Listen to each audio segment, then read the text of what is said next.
Drama cell मेरी ज़िंदगी है तो कि नेक्स्ट एपिसोड में आप देखेंगे कि जब काम्यार को पता चलेगा कि कुछ ही दिनों में आयरा की शादी खावर से होने वाली है तो बहुत ही जल्द अपनी गाड़ी में बैठकर मौलवी साहब के पास जाएगा और उन्हें साथ लेकर आयरा के घर पहुंच जाएगा। तो सामने इरफान साहब खड़े होते हैं और गुस्से में पूछते हैं कि तुम यहाँ क्या करने आए हो। काम्यार कहेगा कि मैं आयरा से निकाह करने आया हूँ। तो ये सुनकर इरफान साहब बहुत ही गुस्सा हो जाते हैं और आयरा की माँ अंदर जाकर आयरा को बताएगी कि काम्यार मौलवी साहब को लेकर तुमसे निकाह करने आया है। तो ये सुनते ही आयरा दौड़कर काम्यार के पास जाएगी और कहेगी कि वो इससे सच्ची मोहब्बत करती थी लेकिन अब उसकी शादी खावर से होने वाली है। वो काम्यार से कहती है कि अगर वो उससे सच्चा प्यार करता है तो यहाँ से अभी के अभी चला जाए और फरिया से जाकर शादी कर ले। ये सुनकर काम्यार रोते हुए फरिया के घर पहुँच जाएगा और वो कहेगा कि मैं तुमसे शादी करने के लिए तैयार हूँ। तो ये सुनकर फरिया तो बहुत ही ज़्यादा खुश हो जाएगी। तो ऐसे में काम्यार और फरिया की शादी की तारीख वही रख दी जाएगी जिस दिन आयरा की शादी खावर से होने वाली होगी। तो काम्यार और आयरा की शादी का दिन जैसे ही करीब आएगा तो वो दोनों अंदर से बहुत ही दुखी हो जाएंगे और ऐसे में काम्यार फिर भी फरिया के साथ स्टेज पर जाकर बैठ जाएगा। दूसरी तरफ खावर और आयरा की भी शादी हो रही होगी। आयरा की दोस्त बताती है कि आज काम्यार की भी फरिया से शादी होने वाली है। ये सुनकर आयरा की तो होश उड़ जाएंगे और दूसरी तरफ मौलवी साहब काम्यार से पूछते हैं कि क्या आपको फरिया के साथ निकाह कबूल है। तो उसे ऐन वक्त अस्पताल से कॉल आती है कि सुनीता को होश आ गया है। वो काम्यार से बात करना चाहती है। काम्यार जल्दी से स्टेज से उठकर जल्दी जाने की कोशिश करता है तो फरिया उसे रोकने की कोशिश करेगी लेकिन वो भागकर सुनीता के पास पहुंच जाएगा। सुनीता बताती है कि दरअसल उस दिन जो काम्यार की वीडियो बनाने में फरिया और खावर का हाथ था। काम्यार कहता है कि उससे कुछ याद नहीं। सुनीता बताती है कि फरिया ने उसकी ड्रिंक में नशा मिला दिया था इसलिए उसे कुछ याद नहीं है।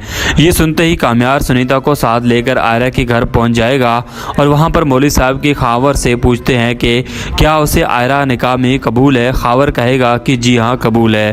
फिर मौलवी साहब आयरा से पूछने ही वाला होगा कि तभी काम्यार अचानक वहां पर आ जाएगा और आयरा से कहेगा कि ये निकाह मत करना। आयरा स्टेज से उठकर खड़ी हो जाएगी। इरफान साहब गुस्से में काम्यार का गिरेबान पकड़कर कहेगा कि अभी यहाँ से दफ़ा हो जाओ वरना पुलिस बुला लूँगा। तभी पीछे से सुनीता आती है। सुनीता सबको सामने सब कुछ बता देती है कि फरिया और खावर की सच्चाई बता देगी और कहेगी कि काम्यार का कोई कसूर नहीं था। दरअसल उस दिन जो हुआ वो फरिया और खावर ने मिलकर हमारे साथ जो किया वो एक भयानक था और इसी वजह से आयरा और काम्यार की शादी भी टूट गई। तो उस दिन खावर ने मेरी ड्रिंक में नशा मिलाकर मुझे दिया था। उसके बाद मुझे कुछ भी याद नहीं आ रहा और ना ही मैं ज़िम्मेदार हूँ और ना ही काम्यार इसका ज़िम्मेदार है। तो ये सुनते ही आयरा खावर के मुंह पर ज़ोरदार थप्पड़ मारेगी और कहेगी कि मुझे यकीन नहीं था कि तुम ऐसे निकलोगे। अब मैं कभी भी तुम पर यकीन नहीं करने वाली। तो ये सुनकर खावर अपनी बारात वापस लेकर चला जाएगा। काम्यार आयरा से कहेगा कि देखा तुमने आज असल चेहरा, अब तुम मुझसे शादी करने के लिए तैयार हो जाओ। आयरा इरफान साहब से कहेगी कि मेरे लिए ऑस्ट्रेलिया का टिकट बुक करवा दो क्योंकि मैं अब वहाँ जाकर पढ़ाई करूँगी। मुझे यहाँ पर नहीं रहना, मेरा जीना हराम हो चुका है। तो ये सुनकर बहुत ही ज़्यादा हैरान हो जाएगा हमारा काम्यार और परेशान हो जाएगा कि ये क्या फ़ैसला कर दिया। तो ऐसे में ये सुनकर काम्यार अपनी गाड़ी में बैठकर घर की तरफ चला जाएगा और उधर खावर बदला लेने के लिए अपनी बंदे से कहेगा कि काम्यार की गाड़ी का एक्सीडेंट करवा दो। जैसे ही काम्यार अपने घर के पास पहुंचता है तेज़ रफ्तार में ट्रक आकर उसकी गाड़ी को उड़ा देती है। काम्यार लहू लुहान होकर सड़क पर गिर जाएगा।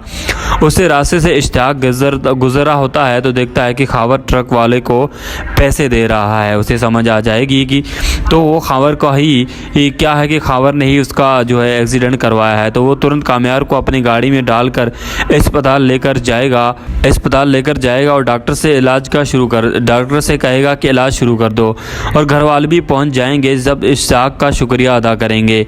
इश्तियाक तुरंत आयरा के घर जाएगा। वहाँ पर आयरा ऑस्ट्रेलिया जाने के लिए तैयारी कर रही होगी। अगले दिन इरफान साहब और अपनी फलक जो है इश्तियाक और आयरा को एयरपोर्ट छोड़ने जाएंगे। तो आयरा फ्लाइट में बैठने ही वाली होगी कि तब तक इश्तियाक उसे बताएगा कि काम्यार का एक्सीडेंट खावर ने करवाया है और वो अस्पताल में दाखिल है और ज़िंदगी और मौत की जंग लड़ रहा है। तो ये सुनकर आयरा की आंखों में आंसू आ जाएंगे और वो इरफान साहब से कहते हैं कि उसकी फ़्लाइट कैंसिल करवा दो, काम्यार के पास जाना चाहती है। इश्तियाक आयरा को अस्पताल लेकर आएगा। डॉक्टर कमरे से बाहर आते हैं तो आयरा पूछेगी कि क्या काम्यार को होश आ चुका है। डॉक्टर कहेगा कि अभी पेशेंट खतरे से बाहर है। ये सुनकर बहुत ही ज़्यादा आयरा खुश हो जाएगी, उसके कमरे में जाती है। काम्यार उसे देखकर हैरान रह जाता है कि आयरा इसके कदमों में बैठकर माफ़ी मांगेगी और कहेगी कि वो उससे सच्ची मोहब्बत करती है। काम्यार उसका हाथ पकड़कर कहेगा कि वो अब उससे कभी दूर नहीं जाने देगा। तभी इरफान साहब आते हैं और कहते हैं कि वो खुद अपने हाथों से काम्यार और आयरा की शादी करवाएंगे। इश्ताक कहता है कि पुलिस को कह दें कि वो खावर और फरिया को जेल में डाल दें। इरफान साहब पुलिस को लेकर खावर के घर जाते हैं। पहले ही खावर गिरफ्तार हो चुका होता है। फिर वो फरिया के खिलाफ बयान देता है और पुलिस फरिया को भी जेल में डाल देगी। फरिया जेल में पागल हो जाएगी और खावर वहाँ खुद खुशी कर लेगा। कुछ अरसे में बाद वो दिन जब काम्यार और आयरा की बारात लेकर काम्यार हमारे आयरा के घर आएगा।